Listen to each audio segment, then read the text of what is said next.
This is the Be One Change One podcast, where our mission is to help listeners define values, practice integrity, and inspire change. Our vision is to mentor men and empower them to achieve more by taking responsibility for shaping their own lives. He's Cass, an evolving man who has been shaped by adversity and continues to grow through his imperfections. And he's Roscoe, an imperfect work in progress that tries to suck less every day. Between us, we have over 40 years of Air Force fighter pilot experience with countless hours as trainers, instructors, and mentors. Join us and learn to take responsibility for your own life as we dive into subjects from leadership to resilience to vulnerability. Be the one who changes their course. Be decisive, driven, and purposeful. Set the example for others. Lead. We wish we'd had this show when we were younger men. Be the one. Much here, I think. Sweet. All right.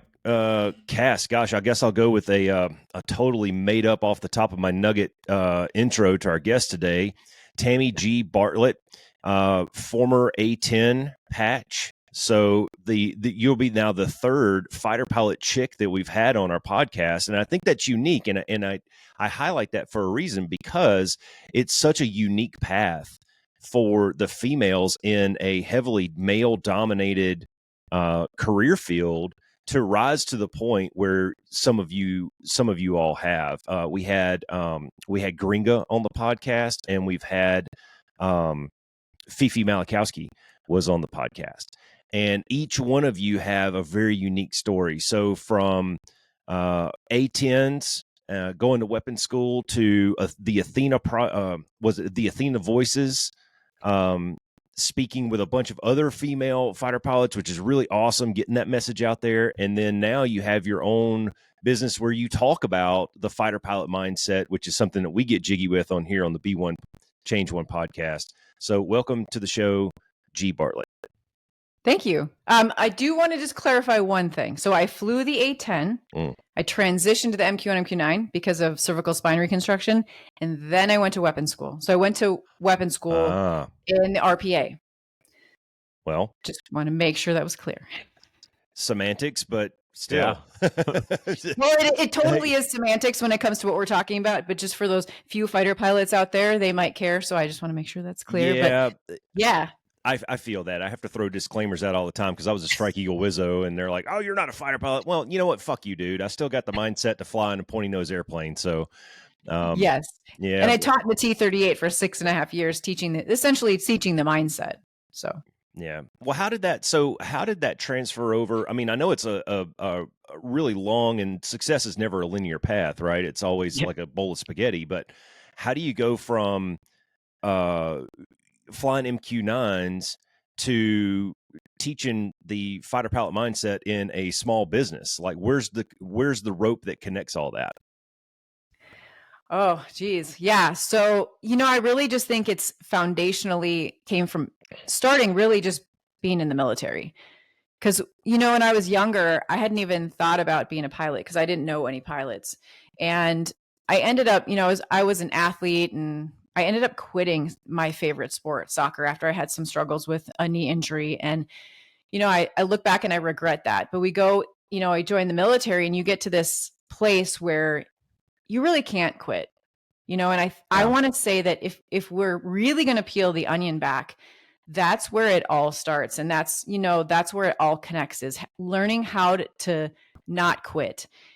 And I think that the military really got that into me because the idea of I could see that how much potential and how much I really could accomplish when I couldn't quit, because I could always go so much further than I really thought I could. Because the moment I thought I wanted to quit, compared to where I ended up was very, very different. And had I had the opportunity to just be like, I don't want to do this anymore, I would never have accomplished nearly as much. And so I think that's truly where it all starts.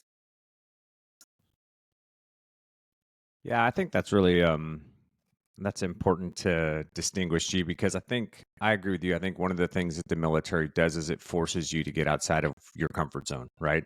And when you step outside of your comfort zone, you start to recognize and realize that you're capable of more than you probably thought you were previously, and as you start to continue to push that next line further out and further out and further out, you learn a couple of things. And one of the things you learn is that you can get really comfortable being uncomfortable and continuing to push up against that line in the sand that's the next line of comfortability. But I think the other thing that it also shows you too is it's really up to you, right? There's opportunity out there. There's people that are willing to invest in you, but you've got to take the step forward. You've got to be able to, you have to be willing to put in the work and the effort and the time. You've got to find that personal drive and desire and determination to continue to reach out, and ask the questions and find ways to get better, find ways to improve, find ways to hone your craft. And I think that that's something that a lot of people struggle with, because Roscoe and I have talked about this a lot on the podcast, and that we live in this culture that's all about being comfortable, right? Comfortable clothes, comfortable house. I mean, I won't get on my soapbox, but kids wearing pajamas, in public, yes. things like that, right? Like, but it is, we live in this like comfort centric society right now. And the reality is if you want to achieve something great, if you really want to push and test your boundaries, you've got to get outside of your comfort zone. Would you agree with that? I absolutely agree with that. And I think one of the important things is, and this is one of the things I like to talk about, is that a lot of us hear those things, you got to get outside your comfort zone. You got to get comfortable with failure. But what we fail to talk about oftentimes is the how. Yeah. How do you actually do that? And so I love to give how advice. Now, what everybody takes is going to be different, and what's useful for them is going to be different. But talking about how is it that you step outside your comfort zone? There's one thing I like to do, and I like to teach other people to do, is that it's really important that you make, if you make a choice, like if you set a goal based on your own personal core values, something you want to do, and you set yourself down the path, like you have to decide beforehand that you're not going to quit. So you have to develop a mentality. My philosophy is I will fail out before I bail out.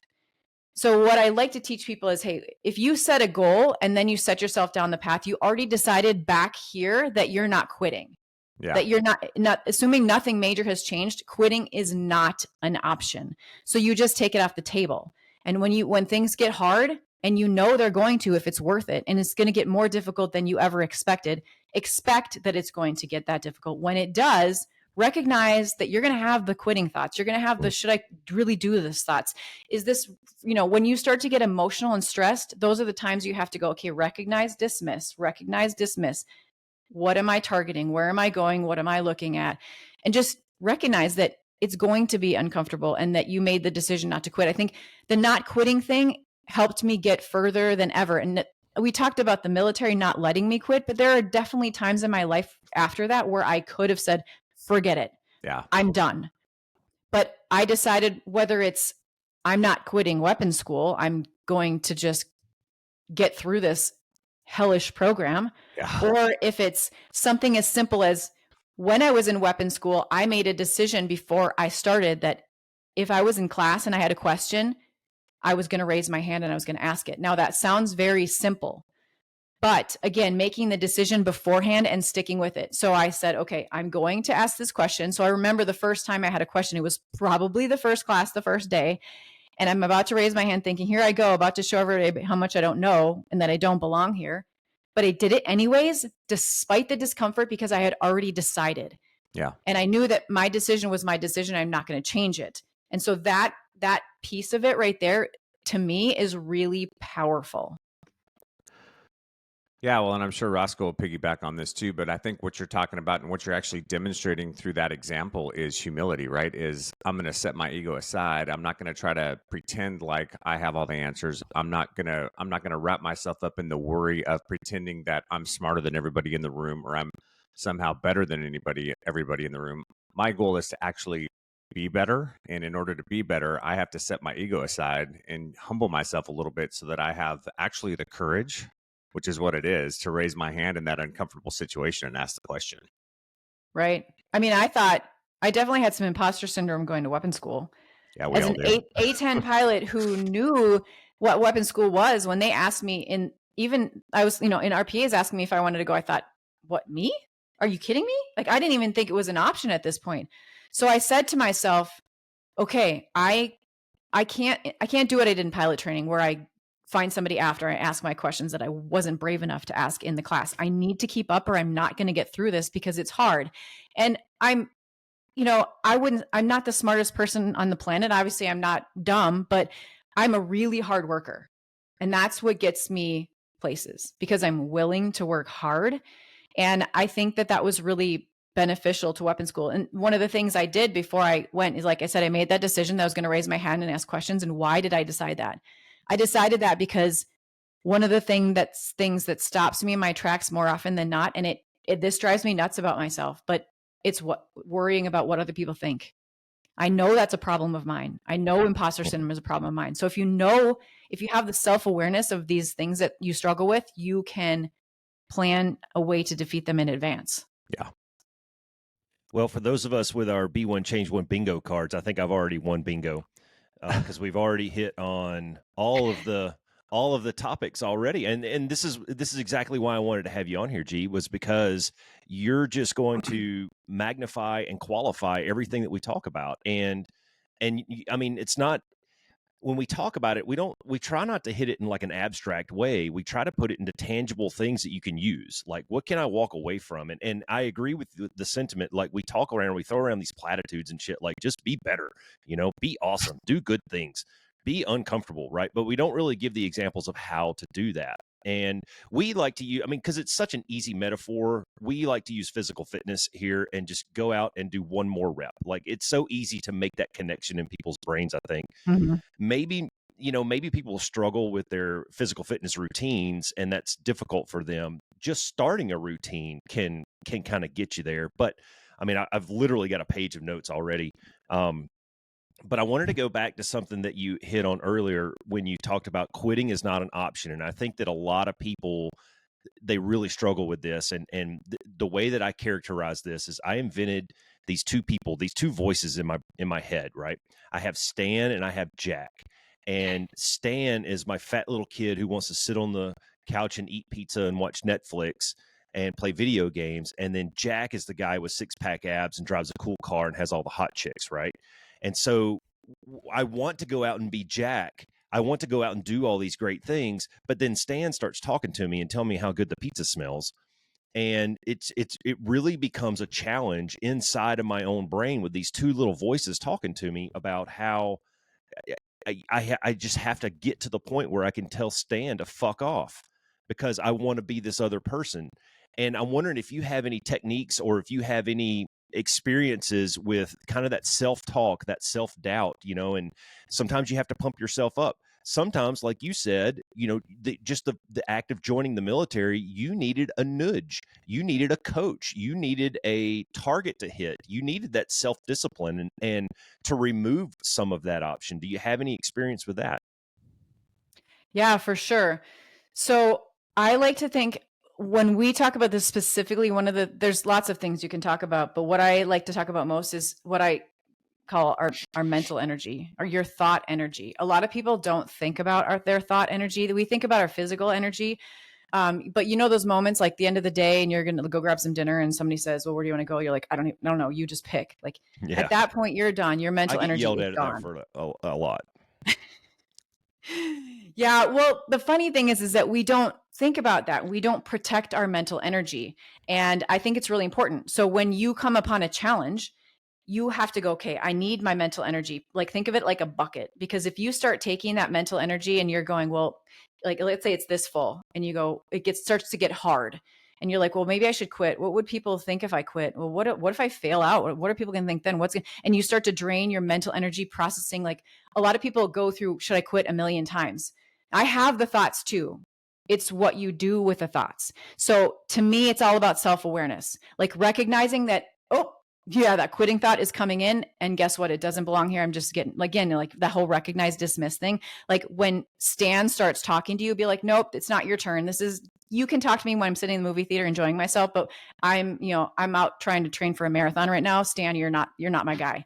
So you got to pick the voice that's going to talk, and, shut him up, and be ready for that voice, that negative voice, to talk, and be prepared. Like I like to say, being prepared, you don't want to just prepare for like the expected and even prepare for the unexpected, but you want to prepare for challenges with how you want to think, feel, and respond in those challenges. Because even if those particular challenges you're preparing for never happen, if you prepare how you want to think, feel, and respond when there's challenges, It doesn't matter what challenge comes your way. You're already prepared mentally, which is a huge game changer. I think you inadvertently hit on something there. When you talked about preparing for things, and you want to prepare for, obviously you want to make the plan, and then you want to make a contingency plan. And what do we used to say? We say, we have the knowns, we have the unknowns, and then we have the known unknowns. But what about the unknown unknowns? And that's it's, you don't know what you don't know, right? Right. And so if you don't know it and you don't even know about it, then you don't know to ask the questions, and you certainly can't prepare for it. So it goes back to, what is your driving force? What is your motivation? What is your self-discipline going to do when this totally unexpected and unforeseen thing comes up? And you can have all these little bumpers built around you in your life, but until that actually happens, and that's really going to test your values, it's going to test your processes, it's going to test your fortitude, it's going to test so many things. But if you have a good solid foundation, I think that even when that totally unexpected unknown pops up, you'll be able to deal with it. Right. Yeah. I mean, go ahead, G. No, that's fine. Go ahead. I was just going to say, I think the self-awareness piece is huge too, because it's not just one. I think it's recognizing that I think normalizing the fact that you're going to have doubts, that you're going to have fears is important, right? Like this isn't, you're not the exception to the rule. Like everybody that steps outside their comfort zone or chooses to take on some objective or goal that's a little bit beyond maybe what they think they're capable of, you're going to experience those things. The important part is to not let those things drive your decision-making process, right? Right.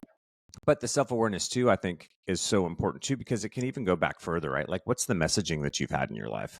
What was the messaging you got as a child? Did you fail every time you tried out for a sports team, and now you're trying to do something in a physical fitness realm, and in all of those memories start flooding back, and so you have the sense that you've never been able to accomplish something like this before. You're never going to be able to, right? So that's why I think the self-awareness piece is so important too, because it doesn't just prep you for, the inevitable fears and doubts that you're going to face when you take on something new, but it also prepares you for, yeah, that may have happened in the past, but I'm different now, right? Like I'm aware of these things, and that doesn't apply to me anymore, right? And so I'm like you're saying, I'm going to accept and then reject that. I'm going to go, okay, yeah, that may have happened in the past, but I'm charging forward on a new path, and I have different skill sets now, and I'm more disciplined now, and I have all these things that I've worked on to recognize those things, and that's not the message that I believe about myself anymore.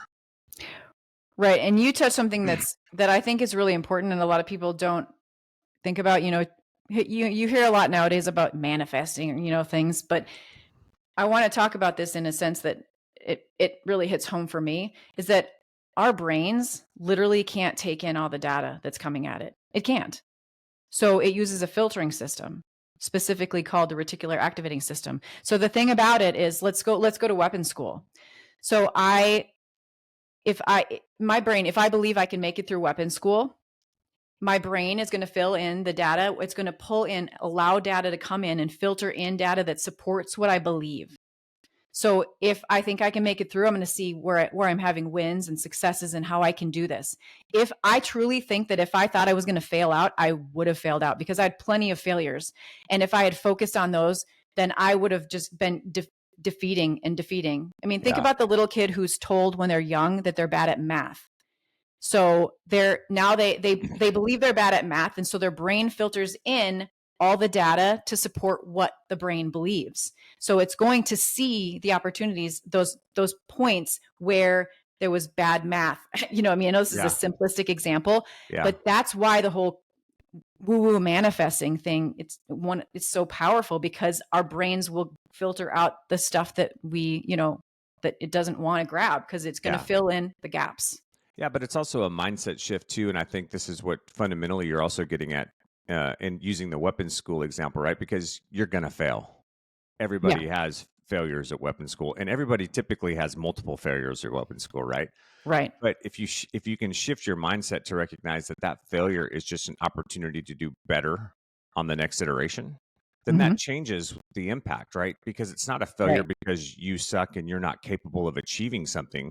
It's a failure because, yeah, there was something that happened that maybe you didn't prepare for, or that was a blind spot that you didn't think about or consider, or maybe it was just poor execution on it on a given day. But you take those lessons learned and you go, okay, I'm going to apply this to the next task, right? And then you go out there, and then the next time you capture that thing that you didn't capture before in contingency planning, so that if it does come up, now you actually have a plan for it, and it's not something you have to figure out on the fly. Or, something happens and you go, oh yeah, 3 rides ago I busted because of the decision that I made in this particular situation. And so you flex to the lesson that was learned, and now the execution works, and you win. And so I think that's part of it too, right? Is not just the messaging and the recognition and the normalization, but also the mindset shift of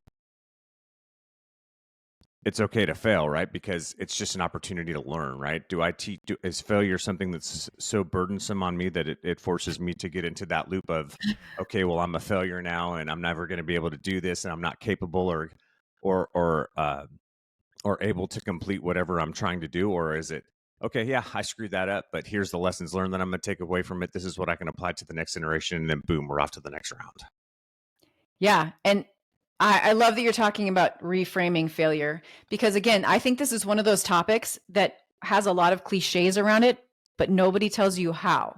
How do you make failure normal? How do you accept it? And I think that it's important, starting with what you already kind of said this, that failure it informs you. It does not define you. Right. Now, the thing is, if you have a failure and you walk away and you don't have a lesson that came from it, then it truly is a failure. But if you can say, oh, I learned something, then you're winning. So I think, but what a lot of people I think do with their failures, and I like to use the example of, they take a bowl of crap, right? So their failure is a bowl of crap. And they carry this around with them because we want to learn from our failures, right? We don't want to forget. So we're like, I learned that, so I never do it again. So here's this thing, this bowl of crap.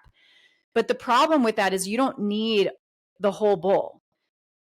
Too many people are trying to carry this around or hide it, or, when really you need to filter it out. And like we learned this at weapons school, right? Get to the root cause. What was the root cause? So filter it out, like get rid of that. And what's going to be in there? You're going to find a few gems of information. Now, it's a much easier to carry around a few gems than it is a bowl of crap. And it's much easier to share it and say, hey, look what I did. This sucked, but I learned this. You take this and I'm going to share it with you so you don't do it.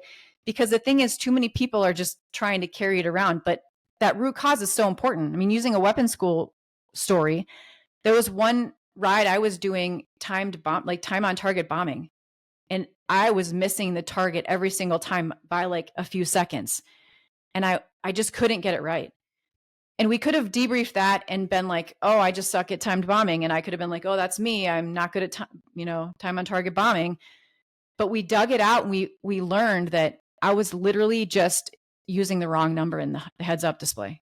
I was grabbing the wrong piece of information. Right. And how simple is that? Yeah. Like I can go, okay, yeah, Total well, now fit. I learned this is the piece of information I need. It's like, I like to share the story all the time. It's like I call it the tale of two tail strikes. I interviewed 2 students and asked them what their biggest mistake they ever made was.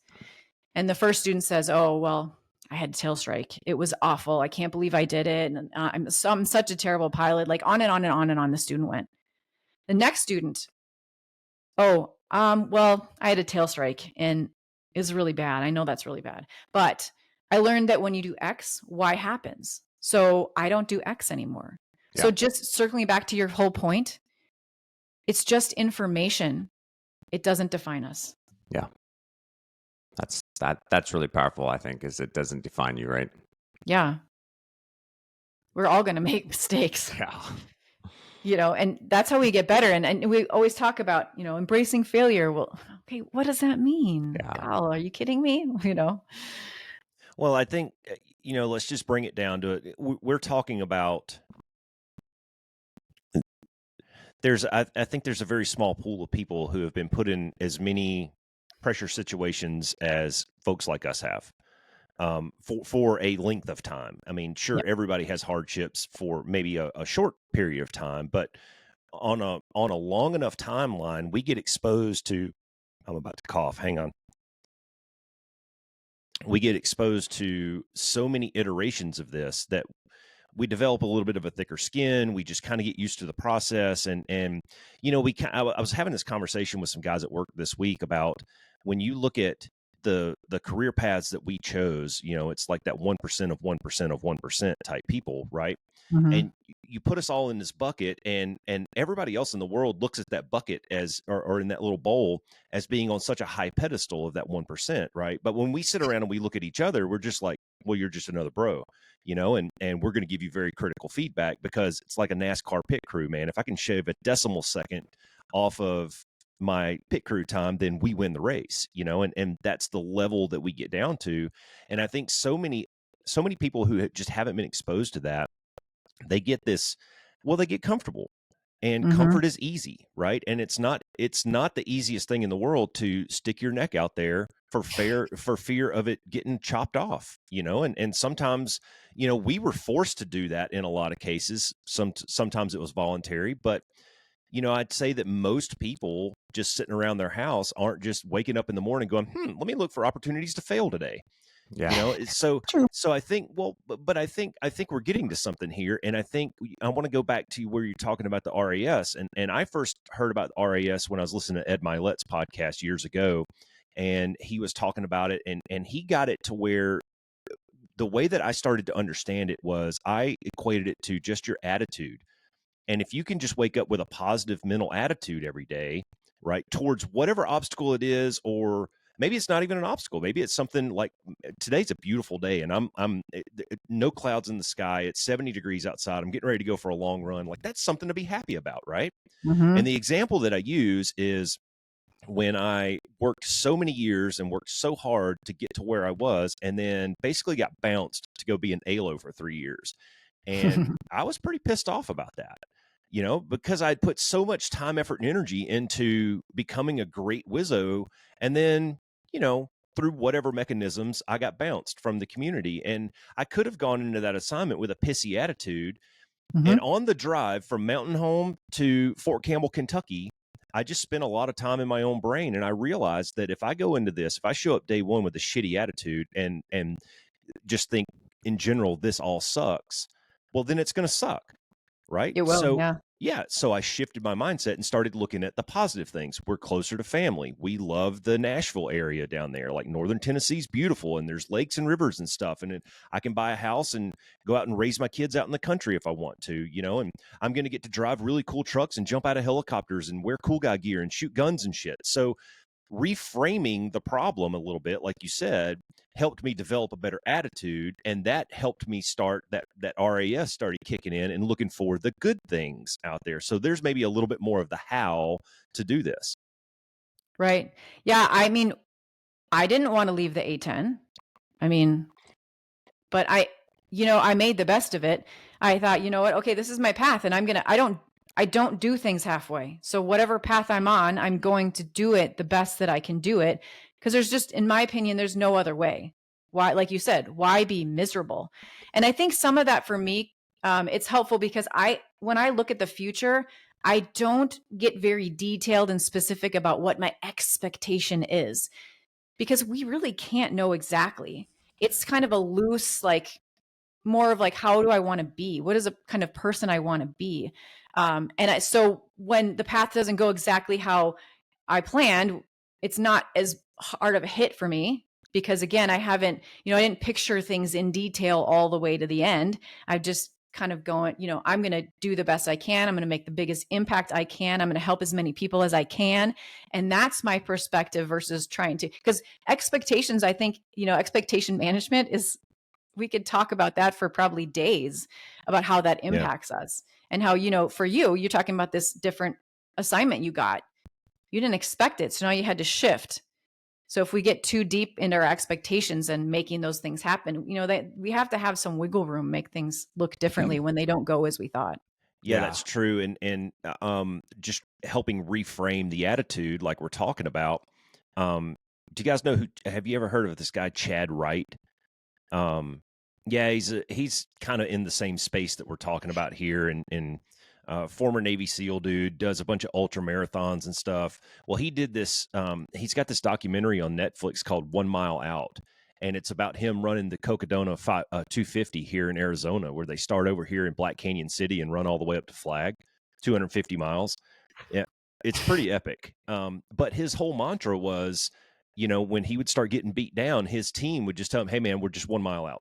We're just 1 mile out to the next aid station." Well, but that's true though, right? Yeah. Because Yeah. sometimes we have to kind of trick fuck our brains into thinking everything's okay. If I can just get to if I can just get around the corner over here, there's a water station over there. Or if I can just get to the turnaround point on my run, then I'm halfway there. And then I know I can do it. So I think it's just a little bit of positivity just at the right time that you need it that can help you reframe the outcome ultimately.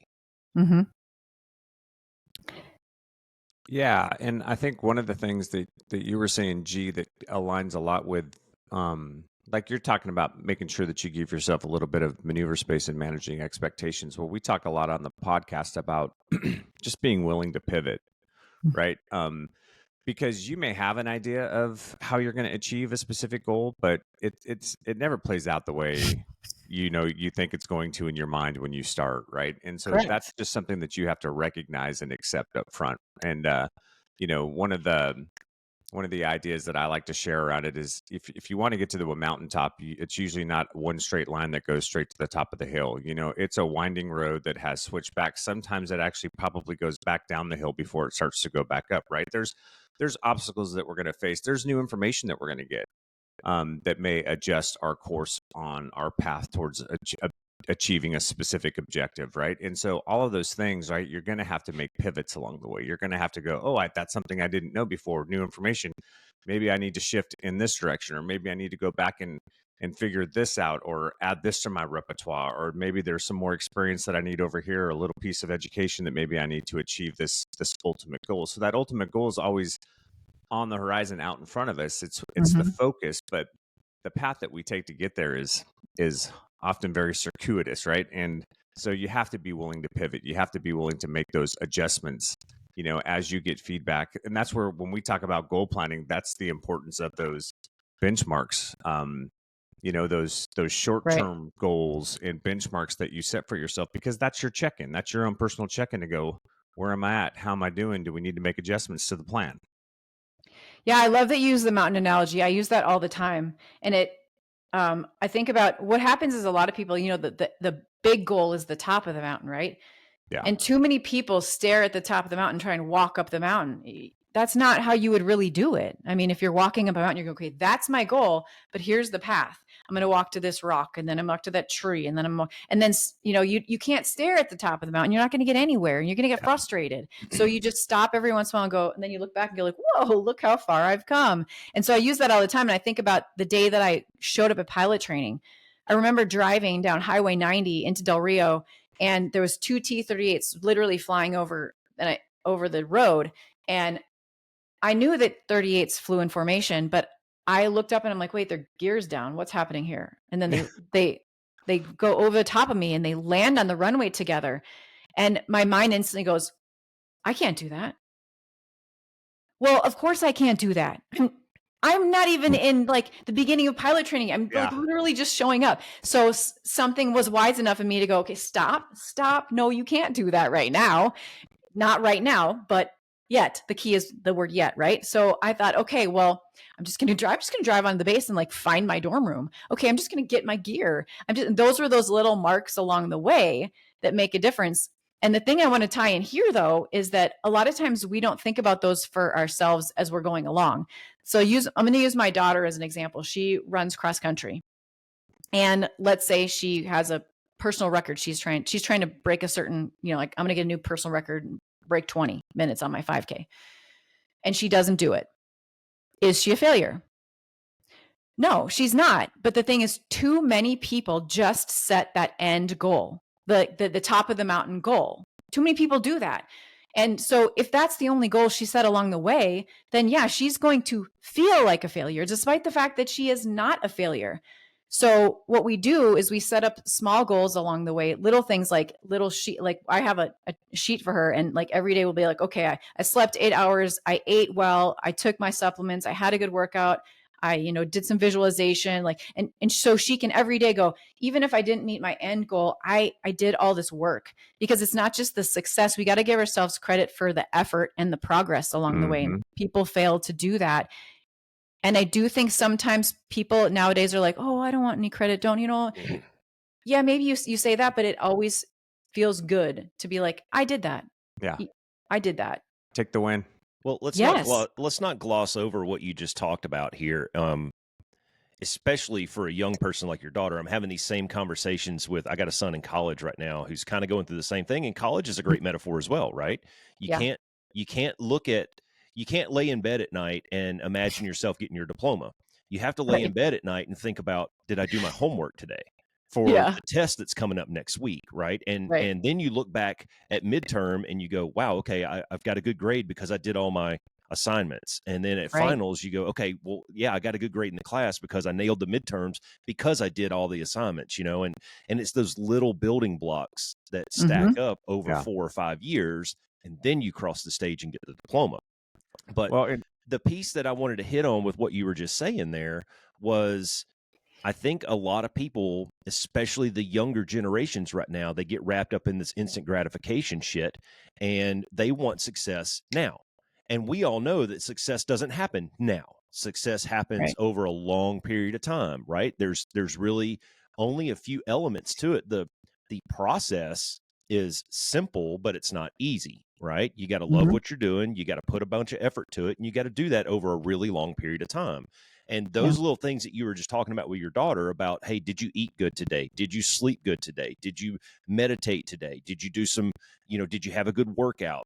All these things, if you string that together over a long period of time. Oh, by the way, your daughter's still growing, and her physical person is going to change. So maybe in 2 years she nails that PR. Maybe it's not today. Maybe it's in a couple of years. I think a lot of people miss that because of the messaging that we're getting out there, the 6-minute abs, and here's the easiest workout you'll ever do, and all that. If your workouts have easy, quick, or instant in it, then fire that guy, get a new workout, because that's not how it works.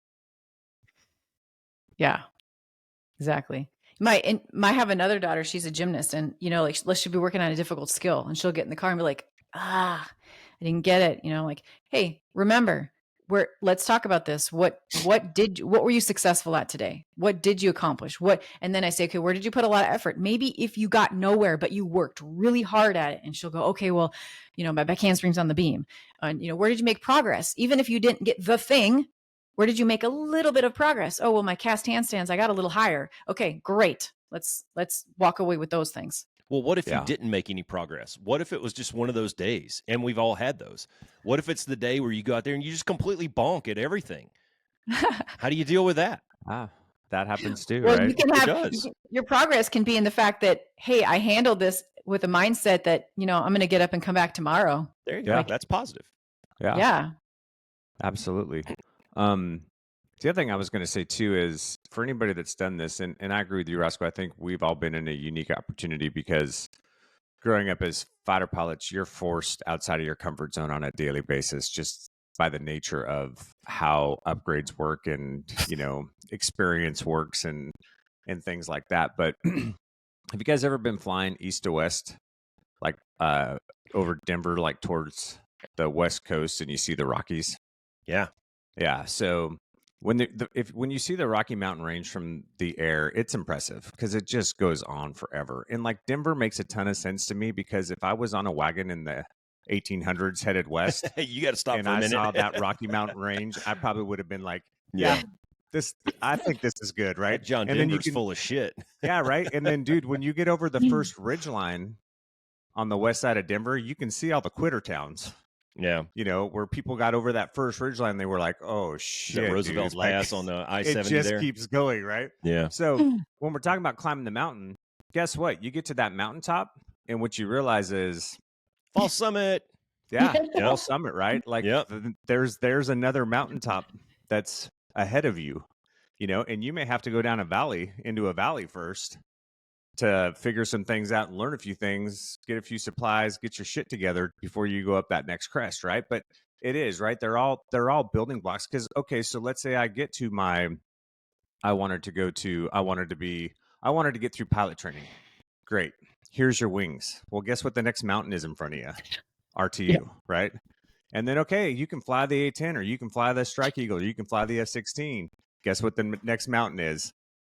MQT, and then it's the FLUG, and then it's the IPUG, and then maybe weapon school, right? It's just, so just, I want people to recognize that, right? And that's why it's important not to get myopically focused on just that one thing, because it really is about the process of, it's the things that you're learning along the way that are refining your skills, your belief system in yourself, being able to take advantage of the small wins here and there to build confidence, to build motivation, building discipline, to continue to just grind sometimes, because sometimes it does suck, right? Like, yeah, we all like to say love what you're doing, but I'm here to tell you, you may have to do some shit that you really don't enjoy doing at all to get to where you want to be, so that you can get to the point where you're enjoying what you're doing, right? There's things along the way that you're going to have to potentially force yourself to do if you have an objective down the road that aren't going to be that fun, and you're probably not going to enjoy very much, but it's required, right, for you to get to that next step. It's part of that evolution. It's an opportunity for you to learn something that needs to be learned, or go through something that needs to be gone through in order for you to get to that next place. So anyways, but what you were hitting on there was every individual has to define success for themselves. That's right. And defining success, we're going to frame that. We're going to frame success in the model of setting goals, right? And we all talk about probably the same processes to setting goals. Gee, we use the SMART mantra here. You probably use something very similar to that. When you set a goal, though, and you meet it, there's kind of that now what, right? And that goes back to your definition of success. So from your point of view, G, and the way that you coach and teach people, how do you teach them how to define success? Like, is it just like this never-ending thing? And it's that we'll use the metaphor of your daughter then. Let's say she does go out there and set that PR. Okay, now what? What's she going to do next? What is success then? Right.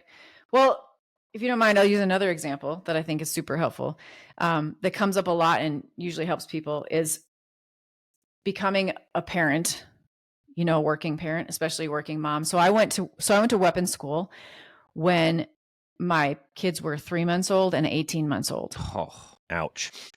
And you could carry a lot of guilt, right? That's the extreme of it, right?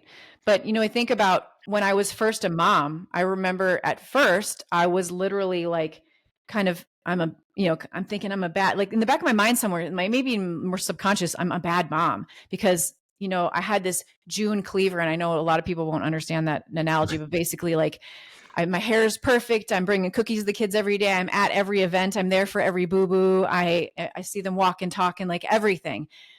I'll be honest with you. Like, I don't remember the minute my kids were born. I don't know how much they weighed. I honestly missed, with my 3-month-old, when I went to weapons school, he started I don't know, sitting up, like what happened while I was gone, right? Lots of things. Like, am I a bad mom because I was not there? If I define my success as a mom based on I'm there for everything, then yes, I am a failure. So people ask me, how did you do it? And it has everything to do with what you said, Roscoe, about defining success for me and in that particular role. And we can do it for multiple roles, right? It has to be done. My success as a mom in this case was based on, are they loved as much as they can? When I'm with them, am I fully present? They have the best care that they can, like when I'm not there, and that kind of stuff. And that applies to dads too. Or if you're not even a parent, but that's how you take that role and you go like, what is success for me? Because too often we just default to society's definition of success. Yes. And I don't even think that we know what that is. It is what we think society thinks is success. So who freaking cares? And I think that's where the other thing I wanted to point out was a lot of the word just comes in. So for example, you're talking about accomplishing something. Let's say I graduated pilot training and then I find myself surrounded by a bunch of weapons school patches, people who've been flying forever. Then I'm like, oh, I just graduated. I just got my wings. Like, stop freaking justing yourself. Like, revel in what you've accomplished. Pause, look back and go, holy crap. A year ago, if I would have looked at someone getting their wings, I would have been like, you're so far ahead of me. You're so amazing. Like, I'm not saying we're egotistical about it, but when you reach that thing, pause and give yourself the credit. I know I kind of hit on a lot of things right there, but well, we failed to what we failed to recognize, G, is that when you were close to graduating pilot training and you were doing a formation landing in a T-38, there was some new person that was driving to Del Rio that day that was looking at you doing a formation landing, going, "I can't fucking do that," right? Like, it's cyclical in that sense. So, yeah, exactly. Yeah. Define success for yourself. Yep, no, exactly. that's so good, and bring it back to the positive self-talk, right? And I kind of joke around about I think sort of fall into this self-deprecating trap sometimes, where you're just like, I can't do that. I'm just a dumb redneck from Alabama. I'm not supposed to have a big vocabulary or whatever. And Cass likes to use big words around me to make me feel bad and shit like that. And but I think as we start to set those little milestones out in front of us, a lot of times it's not necessarily even the long goal, because I mean, and then this is kind of the way that I manage this just in my personal life is I'll have a short-term goal and I'll have kind of a mid-range, maybe a year, 6 months to a year out. And then I'll have something that's maybe 3 to 5 years out that I want to accomplish. Well, maybe those things just overlap on top of each other. Maybe one's a milestone to the other, maybe they're totally unrelated. Who knows? But that's kind of the way that this is how I stay on my path. And those goalposts are constantly changing too. So when we're talking about success and how do you get to the mountaintop and whatever, and the false summits and all these good analogies that we've talked about, a lot of times I think if you're one of those people who's just hungry to keep getting better, to keep improving on something, to stay pushing that red line out just a little bit, those goals are going to change. And for the guys who got over Roosevelt Pass out of Denver and quit, they didn't get the gold in California. It was the dudes who said, you know what? Okay, next mountain, let's go. Yeah, that's true to that. All right, well, uncomfortable silence sucks. So I want to go back to something that you said very early on, G, and maybe we can unpack this in the next 10 or 15 before we wrap up. But you made a comment in there when you were talking about not quitting. And I read this book a while back. Dan Crenshaw wrote it. I can't remember the name of it right offhand. It's the only book that Dan Crenshaw has. But when he was getting ready to go to SEAL training, the title of the chapter was No Plan B. And I really liked the way that he framed that. I didn't necessarily like the way he executed in the way, because I think you always need like an exit strategy, right? You always need some sort of contingency plan. But I appreciate the mindset. And it's kind of where you were going to. What I want to ask you, though, is what you said was, my decision is my decision, and I'm going to stick with it. Well, how do you reconcile that with remaining flexible? Well, I think to me, it's the end decision. So one of the things I will say, if I set a goal based on my own personal core values, I set myself down the path and nothing major has changed. Like that's my, it depends part, because big things can change. Now you have to evaluate it. If something changed, is it big?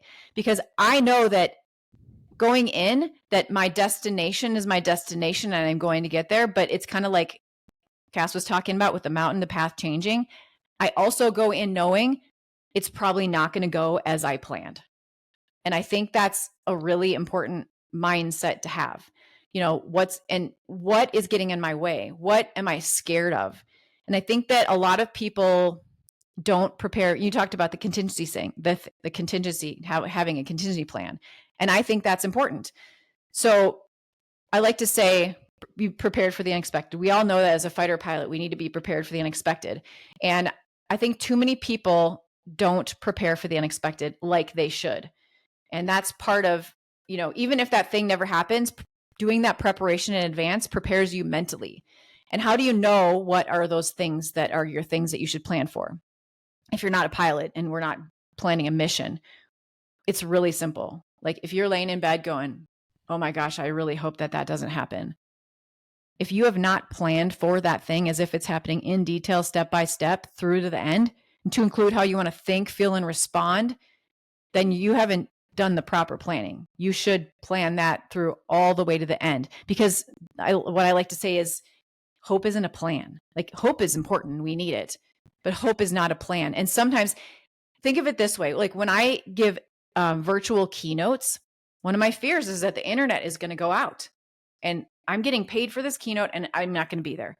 So I literally take that stress off my brain by recording the entire keynote fully, putting it on a private YouTube link and sending it to them in advance and saying, hey, if you lose me, this is my keynote and you can pick it up. Because then it releases a lot of my brain to not go, oh my gosh, what if this happens? What if this happens? Because that's brain data. I need that. Yeah. I need that to go forward. I can't let that be used for something else. So I think going in knowing things aren't going to go as planned and doing your best to plan for them is a way for me to keep going when, it doesn't go like I want it to. Did that answer your question? Yeah, no, that's good stuff. And I wanted to give just a kind of another example of this, and something that maybe our listeners can take into their day-to-day a little bit. We preach on here about mind, body, soul balance. We talk a lot about that, and keeping your mind sharp and your body in shape. Physical fitness is important, mental fitness is important, emotional regulation is important, all these things, right?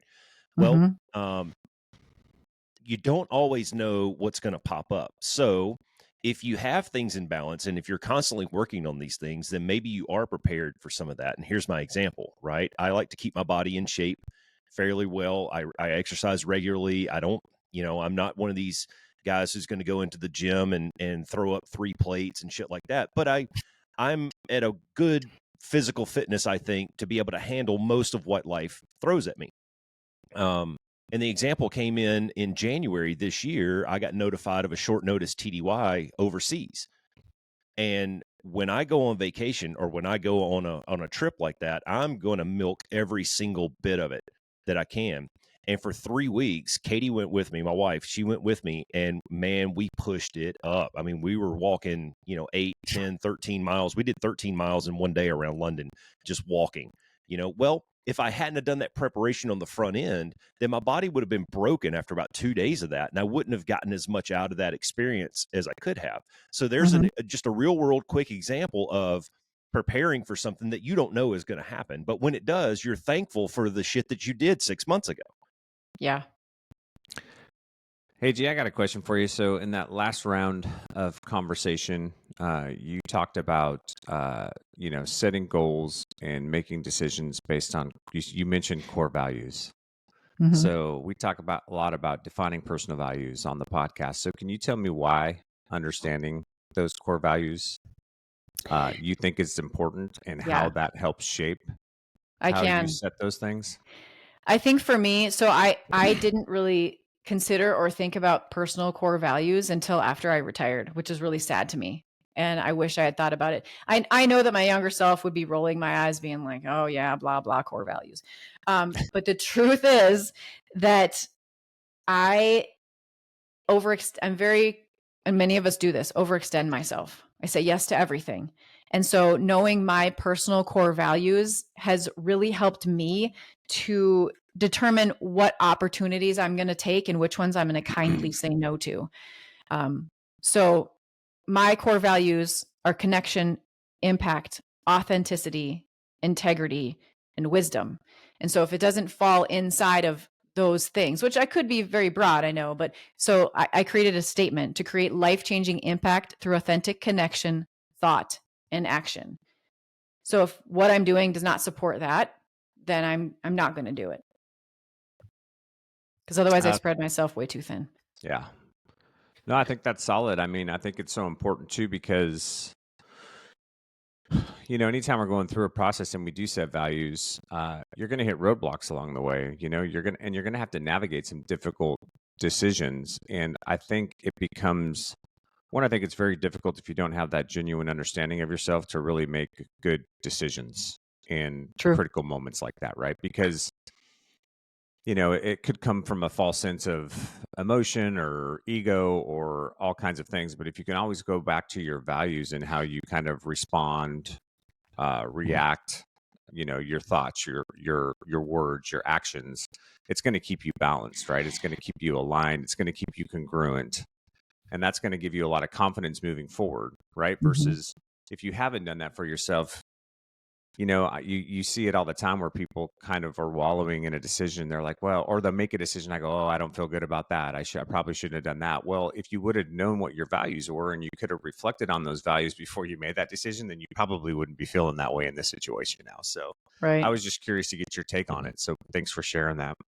Yeah, well, think about going to weapons school, right? So when I got asked to go to weapons school, I was 5 months pregnant with my second baby. And my instant reaction, and I didn't actually say this, but in my mind, I was literally I pulled over and was on the phone driving home from work. And I was like, I wanted to say, F no, like that, Yeah. you're crazy. Like weapons school in 7 months from now. Like that's dumb.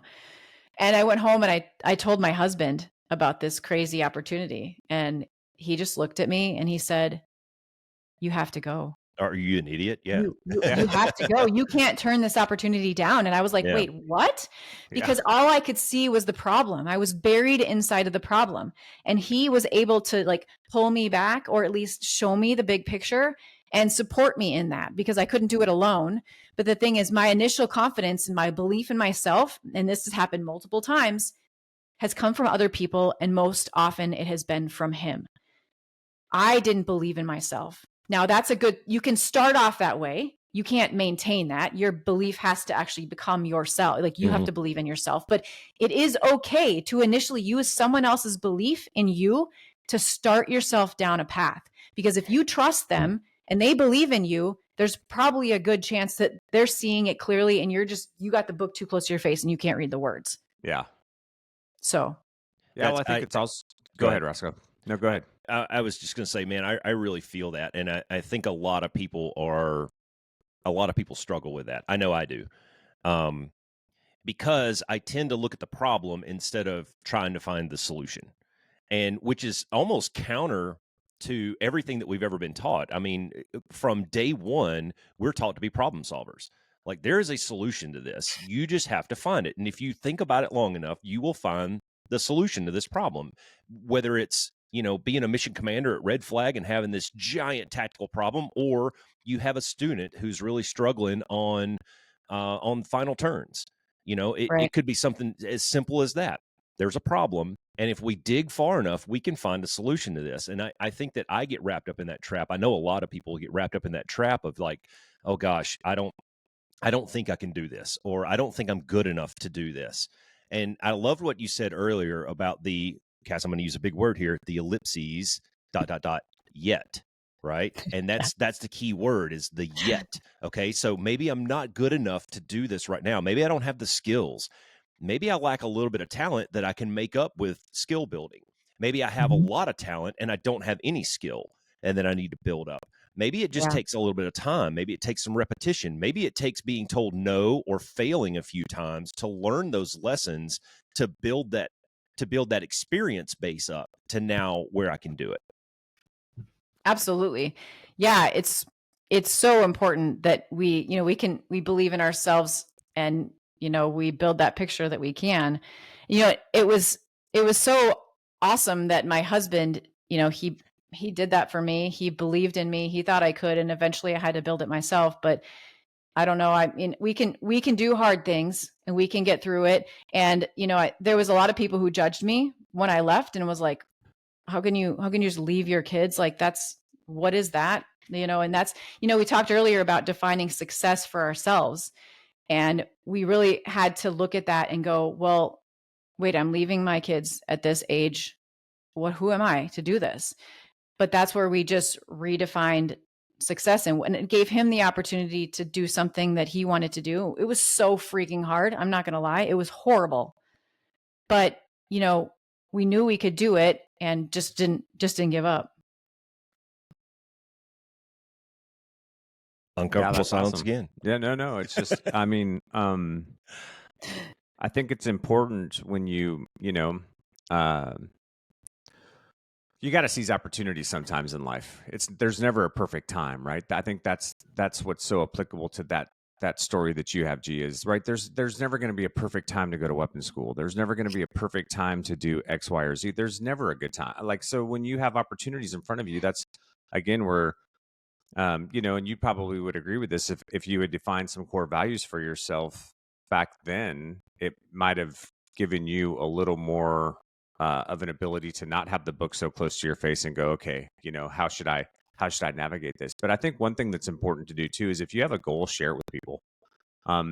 Yeah. Because one, you may get really good feedback from the people, you know, your circle of 5 or the people that care about you on ways to go after it, ways to attack it. You kind of activate your support system. But I think the other thing that's really important about that too is you create a certain level of accountability for your sure. achievement of that goal, right? Yeah. And sometimes we need that. Sometimes that outside factor of accountability is what gets you out of bed and makes you go to task when you really don't want to. And if only you knew about that, you probably wouldn't. Well, I think, you know, my husband, what he saw was that even though, so I was looking at the definition of success for a mom and how I couldn't leave. Like, are you kidding me? I can't leave my kids. But we just got rid of that and said, hey, it doesn't have to be like that. And why would I go to weapons school? Yeah. Like, it wasn't for my ego. I would have never made it through if I was going for my ego. I couldn't have left my kids for that. But my squadron was very new, and it was a brand new MQ1 squadron built with a lot of tanker pilots, which is nothing wrong, but they don't have that, you know, weapon tactical experience, background. And I didn't have all the answers. And this is truly the reason I went, because I wanted to learn more so I could help them. I wanted to be able to help them get through this. And I didn't have all the answers. And I thought when I went to weapons school, I'd come back with all the answers. Of course, I just came back with more questions, but it was still, I mean, there was obviously more answers too, but it just, the problem set just got bigger. But that's why I went. And that's the reason I could make it through. And the one thing I was going to mention earlier, kind of slipped my mind, is I like to look at, when you look at problems, I like to bring into the analogy of flying an airplane, because life is like flying an airplane. You can't just pull over on a cloud. You have to handle the problem. And too many times in life, I think we get sucked into the problem alone and we just stare at it and we go, oh my gosh, this is awful, forgetting the big picture. Well, now take that analogy, put yourself in that aircraft. If you have a problem, if you just stare at the problem and go, wow, that really sucks, you're going to crash. Yeah. I mean, that's it. Yeah. So you have to keep your cross-check going, just like we do in life. Now, how often you go to the problem and how long you stay on it is going to depend on the problem. But you have to go big picture again. Okay, back to the problem. It applies to everything. And there's so many analogies in flying that are applicable, but you know, got to keep perspective. Yeah. Super good. Gosh, I feel like this conversation could go for another 2 hours. So yeah, we're definitely going to have you back on here. I know you got to go, so we'll cut it clean there. I think that was a good send off for the listeners. Tell us where we can find you and learn more about you and Crosscheck. Yeah, the best place to find me, honestly, LinkedIn. So Tammy Barlette. And then if anyone wants to learn about my programs, I teach mindset training, and specifically to pilots, is crosscheckmentalperformance.com. Sweet. Awesome. Well, thanks for being on the show. We appreciate it. Thanks, G. Yeah, definitely want to have you back. In fact, Katie brought up a good point that we need to have Gringo back because she's had some big wins in her life recently. So, cool. It'd be cool is to get all the ladies on. We should on one show and just that'd do be like fun. Yeah, you and I just sit back and let them go. That'd be kind of neat. Yeah, that'd be great. Yeah, it's really neat. Awesome. It's really neat to hear the perspectives, and I think it's important because we have a pretty mixed demographic out there, and I think it's important to bring the ladies on occasionally and have that just different point of view and say, hey, you guys can do this too. You know, this is not just for dudes who want to go out and throw up, the more plates, more dates kind of mentality. No, this is for everyone. Young people, old people. We've got 18-year-olds that listen to the show. We've got 70-year-olds that listen to the show. We've got males and females and everything in between. So that's awesome. Thanks for coming on. We appreciate it. Thanks, and Cass, unless you have anything else, man, I'll just say be the one. Be the change. Thanks for having me. Thanks for flying with the Be One Change One podcast. If you got something out of this show, then be the one and share it in your circles of influence. You can be our wingman through our website at www.b1change1.com. That's B and the number 1, change and the number 1.com. We invite you to be the one and join our fighter squadron on social media at B1Change1 on Facebook, YouTube, and Twitter. You can follow us at Paul Roscoe White on Facebook, Instagram, and LinkedIn, as well as Roscoe's website, www.paulroscoewhite.com. You can email us from the website and please leave comments, share, and ask questions, or leave ideas of things you would like to discuss on future podcasts. Most importantly, be the one that helps us win the algorithm by leaving a review on whatever platform you're listening on. Thanks for joining. Until next time, be the one.